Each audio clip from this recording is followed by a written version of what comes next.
کا فرمان سرنامہ کلام قرار دیا ہے کہ اس حدیث کی طرف آنے سے پہلے خود لفظ امام سے آشنائی ضرور ہے کہ امام کس کو کہتے ہیں، چونکہ ہر لفظ کے دو معنی ہوتے ہیں، ایک اس کا لغوی معنی اور ایک اصطلاحی معنی۔ لغت میں اور عرب جو ہے امام اس آلے کو کہتے ہیں جس کے ذریعے سے مستری جو ہے دیوار سیدھا کرتا ہے، ایک لوہے کا ہوتا ہے وہ جس کے اوپر ڈوری کے ذریعے سے دیوار سیدھے کرتے ہیں، اس آلے کو عرب امام کہتے ہیں، چونکہ اس کے ذریعے سے ٹیڑھی دیوار کو سیدھا کرتا ہے مستری۔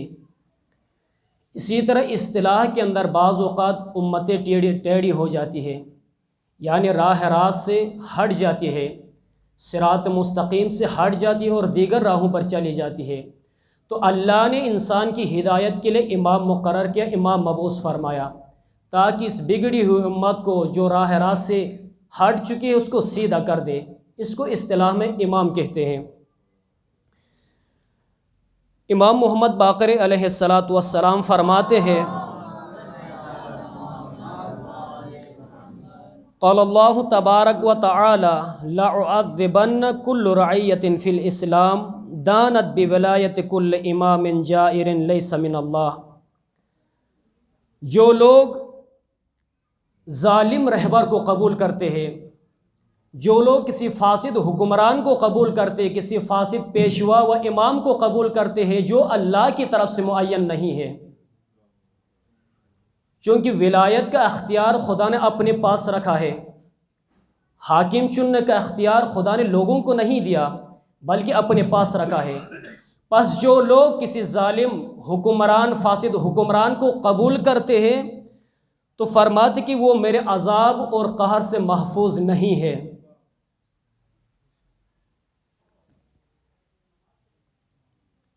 اگرچہ اس نے فی اعمالہا برتن تقیتن، اگرچہ اس شخص نے ظالم حکمران کے سائے میں، طاغوتیت کے سائے میں اچھے اعمال انجام دیے ہو، اگرچہ وہ متقی ہو، لیکن اگر ظالم حکمران کی حکومت کو قبول کیا تو اللہ فرماتے کہ یہ میرے عذاب سے محفوظ نہیں ہے۔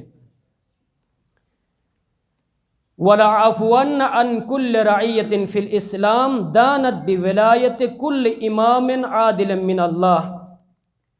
لیکن اگر کوئی انسان، اگر کوئی شخص، اگر کوئی قوم و ملت ایک امام عادل کو قبول کرتے ہیں جو اللہ کی طرف سے منسوب ہے تو اللہ فرماتے کہ یہ میرے عفو درگزر اور مہربانی کے مستحق ہے، اگرچہ ایک گناہگار ہے، معصیت کار ہے، غلطیاں اس نے کی ہے، پھر بھی میرے عفو درگزر کے مستحق ہے۔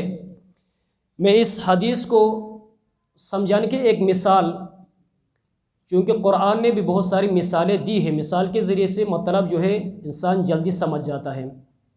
مثلا ایک بس ڈرائیور ہے کہ جو عاقل بھی ہے، عقل مند بھی ہے، صحت بھی ہے اس کی اور تجربہ کار بھی ہے، لیکن اس بس کے اندر موجود مسافر جو اس بس کے اندر ہوتے وہ صفائی کا خیال نہیں رکھتے، گاڑی کے اندر خصوصاً ہم پاکستانی جو ہے صفائی پسند نہیں ہے، جو کھائے وہیں پھینک دیتے ہیں، مثلا انہوں نے فروٹ کھائے، چھلکے وغیرہ وہیں پر پھینک دیے گاڑی کے اندر، اور جو سگریٹ کے ٹکڑے تھے وہیں بکھیر دیے، اور جو سوار تھے مثلا لباس گندے تھے، جوتے پھٹے پرانے تھے، لیکن جو ڈرائیور ہے یہ عاقل اور تجربہ کار ہے، لہٰذا یہ اپنے مقصد تک اس مسافر کو اور اس گاڑی کو مقصد تک محفوظ طریقے سے پہنچا سکتا ہے۔ لیکن اگر اس کے برعکس ڈرائیور پاگل ہو، اندھا ہو، لیکن اس کے اندر موجود مسافر صاف ستھرے لباس پہنے ہو، نئے جوتے پہنے ہو، خوشبو وغیرہ لگائے ہو، لیکن پھر بھی جو ہے یہ چونکہ ڈرائیور پاگل ہے اور اندھا ہے تو ان مسافروں کی مقدر موت ہے یہ، چونکہ ڈرائیور اندھا تو یہ کسی کھائی میں جو ہے ان کو گرا دے گا۔ اسی طرح اگر خدا نے انسان کی ہدایت کے لیے ایک ہی نظام مقرر کیا ہے، اگر کوئی انسان اس ولایت کی ٹرین پر سوار ہو جائے، اگر کوئی انسان اس امام باقر علیہ السلام کے حدیث کے مطابق کہ ولایت انسان کی ہدایت کے لیے واحد ذریعہ ہے. اگر اس کے اندر سوار ہو جائے، اگرچہ اس کے لباس پرانے ہیں، پھٹے ہیں، اگرچہ خطا کار ہے، گناہ گار ہے، پھر بھی جو ہے یہ ڈرائیور چونکہ عاقل ہے، لہٰذا یہ اللہ تک اپنے مقصد تک پہنچا سکتا ہے. یہ امام عادل جس کا ڈرائیور ولی ہے، نبی خدا ہے. لیکن اگر جس کا ڈرائیور پاگل ہے اور اندھا ہے، اس کے اندر اگر کوئی فساد کے اس گاڑی کے اندر، طاغوتیت کی اس ریل کے اندر سوار ہو جائے، اگرچہ لباس صاف ہو، جوتے نئے ہو، خوشبو لگائے ہو، پھر بھی جو ہے یہ موت کے منہ میں جا رہے ہوتے ہیں. اس لیے اللہ تعالیٰ نے قرآن مجید کے اندر بھی یہ ارشاد فرمایا کہ کیوں انسان جو اس ولایت سے دور، کس نے دور کیا ہمیں؟ آیا دشمن نے دور کیا یا ہم خود دور ہوئے؟ ہم خود دستبردار ہوئے. کس چیز نے دور کیا؟ سورہ بنی اسرائیل کے اندر آیہ نمبر 4 میں اللہ تعالیٰ کا فرمانا ہے یوم ندعو کل اناس بامامہم، کہ قیامت کے دن ہم ہر شخص کو، ہر قوم، ہر ملت کو ہم اس کے امام کے ساتھ اٹھائیں گے. اگر کسی انسان نے دنیا کے اندر اپنا امام و پیشوا امام محمد باقر علیہ السلام کو اپنایا ہے، اس کے کردار، اس کے سیرت کے مطابق اگر اس نے زندگی کی ہے، تو قیامت کے دن امام کے ساتھ اٹھے گا یہ شخص. لیکن جو شخص دنیا کے اندر طاغوتی نظام کے تحت زندگی گزاری ہے، ٹرمپ کو اپنا امام مانا ہے، بن سلمان کو اپنا امام مانا ہے، یا کسی اور ظالم حکمران کو اپنا امام مانا ہے، تو قیامت کے دن یہ امام محمد باقر کے علیہ السلام کے ساتھ نہیں اٹھے گا، بلکہ کسی فاسد حکمران کے ساتھ خدا محشور کرے گا. خداوند متعال سے دعا ہے کہ اللہ تعالی ہمیں ائمہ علیہم السلام کے ساتھ محشور فرمائے. اسی طرح اللہ تعالیٰ ایک اور جگہ ارشاد فرماتا ہے یا ایھا الانسان ما غرک بربک الکریم، کہ اے انسان کس چیز نے تمہیں اپنے رب کریم سے دور کر دیا؟ آیا دشمن نے یا ہم خود دور ہو گئے ہیں؟ کہ خود اس کے ایک مثال خود قرآن نے دی کہ کس چیز نے انسان کو دور کیا مقصد سے. وہ ایک ہے لہو و لعب، لہو لہب جس کو ہم کہتے ہیں. لہو جو عموماً کھیل کود کے معنی کرتے کہ کھیل کود، یعنی لہو لعب کھیل کود. قرآن کا کچھ اور معنی ہے اس کے متعلق. لہو یعنی وہ سرگرمی، وہ مصروفیت، وہ کام جو انسان کو مقصد سے دور کر دے، اس کو قرآن لہو کہتا ہے. لام ہا واو لہو. جو بھی ہو کام، چاہے وہ عبادت کی شکل میں ہو، مطالعے کی شکل میں، کسی اور شکل میں بھی ہو، اگر وہ انسان کو مقصد سے دور کرتا ہے تو قرآن کی نگاہ میں یہ لہو ہے. اور لعب، لام عین با، لعب بے مقصد کام جس کے اندر کوئی ہدف نہ ہو، اس کو لعب کہتے ہیں. مثلا یہ خواتین جو ہے عموماً یہ دیہاتوں میں ہوتا ہے کہ مثلا گھر میں کوئی چیز کم پڑ جاتی ہے تو رشتہ داروں کہاں وہ لے آتے، ایک دوسرے کا سب تعاون کرتے. مثلا ایک گھر کے اندر ایک خاتون کھانا پکانا چاہتی ہے اور تیل نہیں ہے مثلا گھر میں، یا ماچس نہیں ہے. جب یہ گھر دوسرے گھر میں وہ چیز لانے جاتی ہے تو دیکھا کہ وہاں پر مثلا ٹی وی پہ کوئی ڈرامہ لگا ہوا ہے، یا ان کے آپس میں کوئی گھریلو جھگڑا ہے، مثلا وہ جا کے مثلا اسی ڈرامے کو دیکھنے میں مشغول ہو گئی اور وہ مقصد ہی بھول گئی میں کس لیے آئی تھی. یہاں پر تیل لینے آئی تھی، ماچس، وہ مقصد بھول گئی. یا مثلا وہ کوئی جھگڑا تھا، اس میں جو ہے وہ بھی شامل ہو گئی اسی باتوں میں، یعنی جس مقصد کے تھے وہ مقصد بھول گئی. اسی کو قرآن کہتا ہے کہ لہو و لعب.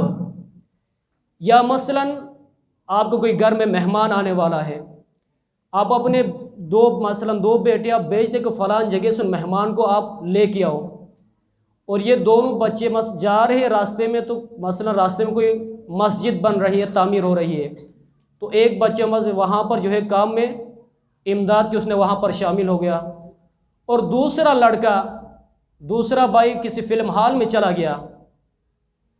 جب رات واپس یہ دونوں آ گئے گھر میں تو والدین نے پوچھا کہ آپ کو کس مقصد کے لیے بھیجا تھا؟ آپ کو تو مہمان کو ریسیو کرنے کے، ان کو لے آنے کے لیے بھیجا تھا. تو ایک سے پوچھتا کہ آپ کیوں نہیں مثلا ابھی تک گھر میں نہیں ہے، مہمان لیکن آئے، تو وہ کہے گا مثلاً میں مسجد کا کام کر رہا تھا. اب دوسرے سے پوچھے کہ آپ نے، مثلاً وہ کہے کہ میں فلم دیکھنے گیا تھا. اب والدین، اب ان دونوں کی نگاہ میں، والدین کی نگاہ دونوں کے، مثلاً جو مسجد کا کام کرتے ہیں اس کو تو کچھ نہیں کہیں گے چونکہ اس نے کوئی اچھا کام کر کے آیا ہے، لیکن جس نے فلم دیکھا ہو اس کو ڈانٹیں گے. لیکن اب قرآن کی نگاہ میں دیکھیں، آیا یہ جس نے مسجد کا کام کیا ہے اور جس نے فلم دیکھا ہے، والدین کی نگاہ میں تو جس نے فلم دیکھا اس کو ڈانٹ ملی ہے، لیکن قرآن کہہ رہا کہ جس نے مسجد کا کام کیا یہ بھی لہو و لعب ہے، جس نے فلم دیکھا وہ بھی لہو و لعب ہے. کیوں؟ اس لیے کہ جس مقصد کے لیے بھیجا تھا وہ مقصد دونوں نے پورے نہیں کی. اگر جس نے نیک کام کیا ہے لیکن مقصد سے دور کیا تھا اس چیز نے، لہٰذا یہ لہو و لعب ہے. اسی طرح قرآن مجید کے اندر ایک اور جگہ اللہ تعالیٰ کا فرمانا ہے،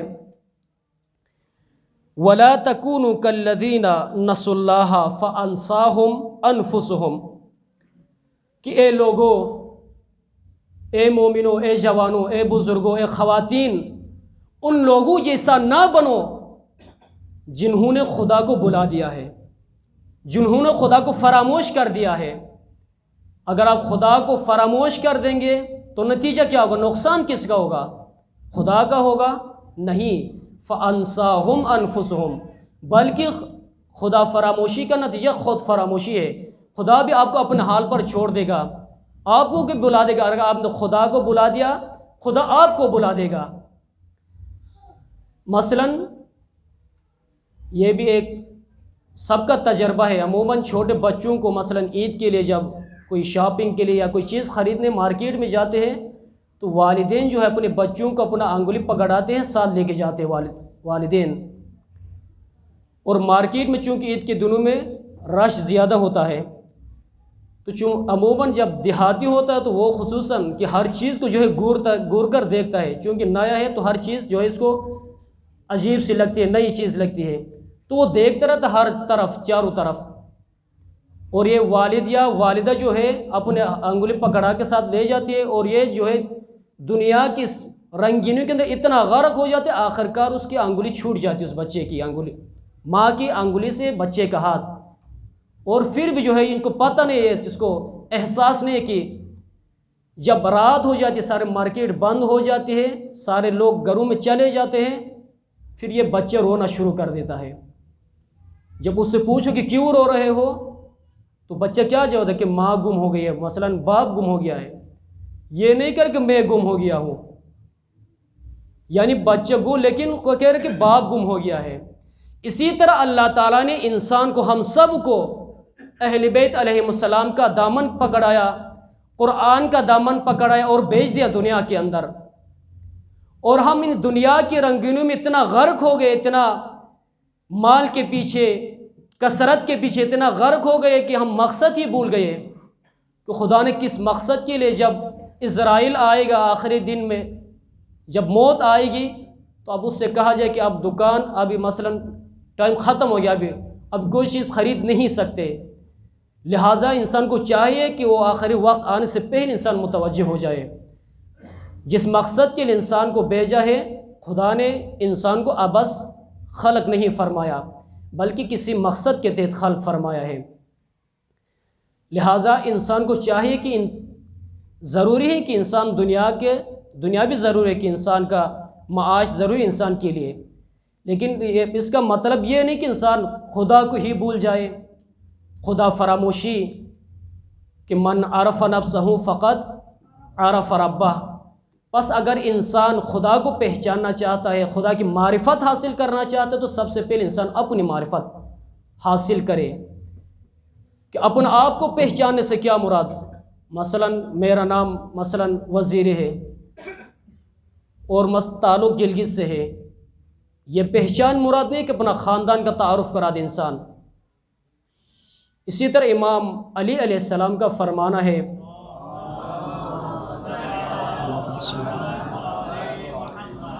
رحم اللہ امرأن، خدا رحمت کرے اس شخص پر جس کو ان 3 سوالوں کا جواب آئے، من این، الی این، وفی این، کہ میں کہاں سے آیا ہوں، کہاں ہوں اور کہاں جانا ہے میں نے، کہ میں لاہور سے عروۃ الوثقی سے آیا ہوں، میں مرکز تعلیم القرآن میں ہوں، میں نے دوبارہ جانا ہے، اس کا معنی یہ نہیں ہے۔ در حقیقت یہ انا للہ و انا الیہ راجعون کا ترجمہ ہے کہ میں اللہ کی جانب سے آیا ہوں اور میں نے دوبارہ اللہ کی طرف جانا ہے۔ اگر انسان کو معلوم ہو کہ میں اللہ کی طرف سے آیا ہوں، اللہ کی طرف جانا ہے، تو پھر انسان جو ہے یہ آپ دنیا کے پیچھے نہیں چلے گا۔ یہ اگر انسان کو معلوم ہے کہ مثلا میرے آج آخری شب ہے، کل میری موت ہے، تو پھر انسان یہ عام لوگوں کی طرح دنیا کے پیچھے کھیل کود میں نہیں لگے گا، بلکہ اس کا ایک الگ کیفیت ہوتی ہے اس کی۔ لہٰذا انسان کو ان 3 سالوں کا جواب معلوم ہونا چاہیے۔ اللہ تعالیٰ سے دعا ہے کہ اللہ تعالیٰ ہم سب کو امام علیہ السلام کی معرفت حاصل کرنے کی توفیق عطا فرمائے، چونکہ اگر امام کی معرفت نہ ہو تو خود امام فرماتے کہ من مات ولم یعرف امام زمانہ مات میتۃ جاہلیہ۔ اگر کوئی شخص اپنے زمانے کے امام کی معرفت حاصل کیے بغیر، اگر امام کو پہچانے بغیر اس دنیا سے چلا جائے تو اس کی موت جاہلیت کی موت ہے۔ آج ہم دیکھیں آیا ہم امام کی معرفت ہے ہم کو، آیا امام کی سیرت پر، امام کے کردار پر، امام کے نقش قدم پر چل رہے یا نہیں چل رہے؟ اگر چل رہے تو ٹھیک ہے، ہدایت ہے، اگر نہیں چل رہے تو پھر یہ جاہلیت کی موت ہے۔ ایک شاعر کے بقول کہ رفتم کے خار از پاک شم محمل نوا شد از نظر، لیک یہ غافل گشتم و 100 سالہا ہم دور شد۔ فرماتے کہ میں ایک کاروان کے ساتھ جا رہا تھا تو راستے میں میرے پاؤں میں ایک کانٹا چبھ گیا۔ جب میں اس کانٹے کو نکالنے کے لیے سائڈ پہ نکل کنارے پہ نکل گیا اور کانٹے نکالنے تک جس کاروان کے ساتھ آیا تھا اس کاروان سے 100 سال میں دور چلا گیا۔ یہ سارے غفلت کی وجہ سے بعض اوقات انسان کے پاؤں میں خواہشات کا کانٹا چبھ جاتا ہے، شہوات کے کانٹا چبھ جاتا ہے، کثرت اموال کا کانٹا چبھ جاتا ہے اور انسان غافل ہو جاتا ہے، جس کاروان کے ساتھ جانا چاہیے اس کاروان سے پیچھے رہ جاتا ہے۔ اللہ تعالیٰ جو ہے انسان کو جس مقصد، وہ مقصد لقاء اللہ ہے۔ اللہ نے انسان کی ہدایت کے لیے فقط ایک ہی نظام مقرر فرمایا، وہ نظام حکومت الہی ہے، ولایت الہی ہے، نظام ولایت ہے، کہ اللہ تعالیٰ سے دعا ہے کہ اللہ تعالیٰ ہم سب کو ولایت امام و ولایت فقی و ولایت معصوم کی زیر سایہ عمل کرنے اور اس پر چلنے کی توفیق عطا فرمائے۔ پروردگار سے دعا ہے کہ اللہ تعالیٰ ہم سب کی غلطیوں کو معاف فرمائے۔ یہ ماہ مغفرت، ماہ توبہ، ماہ استغفار کے اندر جتنے بھی انسان خطا کار ہے، گناہ گار ہے، ہمارے گناہان کبیرہ و صغائر کو معاف فرمائے۔ ہمارے والدین جو زندہ ہے، دنیا موجود ہے، بار پروردگار ان کا سایہ ہمارے سروں پر قائم و دائم فرمائے، اور جو اس دنیا سے چلے گئے ہیں بار پروردگار انہیں معصومین علیہ السلام کے ساتھ محشور فرمائے، ان کی شفاعت نصیب فرمائے۔ بار پروردگار ہمارے ماؤں بہنوں کو عفت و پاک دامنی عطا فرما۔ بار پروردگار جتنے بھی مریض ہیں، مریض ہیں، سب کو صحت و سلامتی عطا فرما۔ بار پروردگار ہمیں آپ کی دین کو سمجھنے اور اس پر عمل کی توفیق عطا فرما۔ بار پروردگار امام زمان کی ظہور میں تعجیل عطا فرما، ہمیں امام کے آوان و انصار میں سے قرار دے۔ بار پروردگار اس مرکز کو تعمیر کرنے والے، اس میں جانی مالی حصہ لینے والے، کسی بھی طریقے سے اس میں خدمات انجام دے رہے، بار پروردگار ان سب کے توفیقات میں اضافہ فرمائے، ان کی مرحومین کی مغفرت فرمائے۔ بار پروردگار موت سے پہلے توبہ کی توفیق عطا فرما۔ بار پروردگار بروز محشر جس طرح اللہ تعالیٰ نے دنیا کے اندر ہمارے کوتاہیاں غلطیاں چھپائے رکھا ہے، ستار العیوب ہے، بار پروردگار بروز قیامت بھی ہمیں رسوا نہ کرنا، ہمارے گناہوں کو درگزر فرما۔ اپنی صحت و سلامتی کے لیے مریضوں کی صحت و سلامتی کے لیے، اپنے والدین کی صحت و سلامتی کے لیے، رہبر معظم سید مقامت استاد محترم کی صحت و سلامتی کے لیے مل کر بآواز بلند 3 دفعہ درود پڑھے محمد و آل محمد پر۔ محمد